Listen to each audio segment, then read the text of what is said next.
Global developments. October 1, 2025. Russia-Ukraine conflict. Zaporizhzhia nuclear crisis. Ukrainian President Volodymyr Zelensky has raised concerns regarding a critical situation at the Zaporizhzhia nuclear power plant, attributed to ongoing Russian shelling. As a result of the attacks, the facility has lost access to off-site power and is now dependent on diesel generators for essential operations.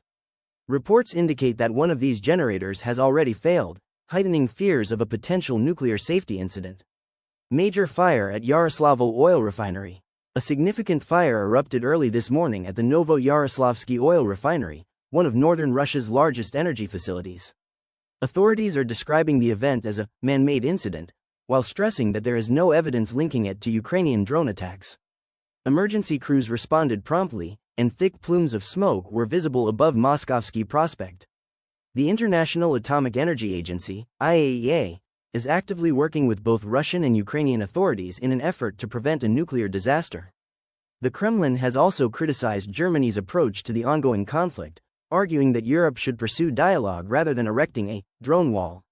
Russian military losses. According to Ukrainian reports, Russia has suffered the loss of 920 troops and 249 drones within the past 24 hours.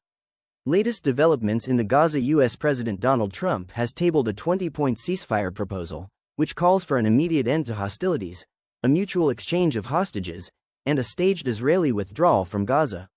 While Israel has accepted the terms, Hamas has yet to issue a formal response. Trump warned that Hamas has 3 or 4 days to decide, cautioning that refusal could result in continued U.S.-backed Israeli military action. Key elements of Trump's peace plan. Ceasefire and hostage exchange. Immediate cessation of hostilities if both parties agree, with Israel withdrawing to a designated line in preparation for a hostage release. All military operations are to be suspended during this phase. Hostages, both living and deceased, are to be returned within 72 hours.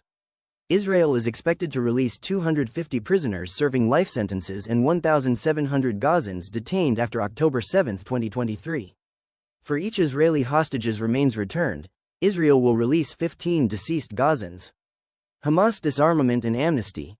Amnesty will be granted to Hamas members who agree to peaceful coexistence and lay down arms, with provisions for safe passage for those choosing exile.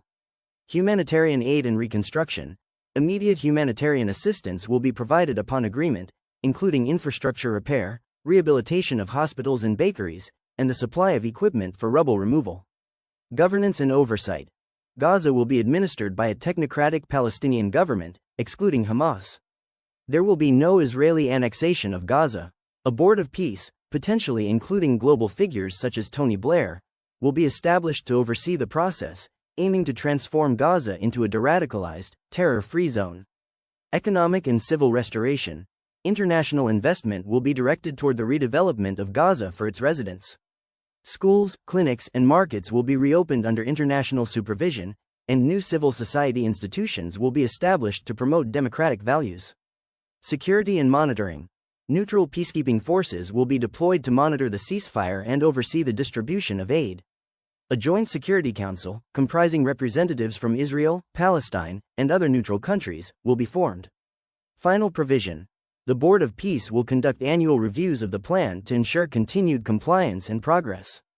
Global reaction. Israel has agreed to the ceasefire proposal. Several Arab and Muslim countries, including Qatar, Egypt, Jordan, and Saudi Arabia, have urged Hamas to accept the terms. Hamas is currently reviewing the plan, though it has raised concerns that the agreement heavily favors Israel and may undermine Hamas's political standing. The international community awaits Hamas's decision. Military standoff in Venezuela. Escalating U.S.-Venezuela tensions. Venezuela is on high alert following recent U.S. military strikes targeting suspected drug cartel boats, which resulted in at least 14 deaths. In response, President Nicolas Maduro has increased troop deployments to 25,000 soldiers along the Caribbean coastline and the Colombian border, citing concerns over national sovereignty. The United States has positioned 8 warships and a nuclear submarine off Venezuela's coast, intensifying the standoff. The Trump administration has placed a $50 million bounty on Maduro, accusing him of leading a major drug trafficking network. Thanks for watching.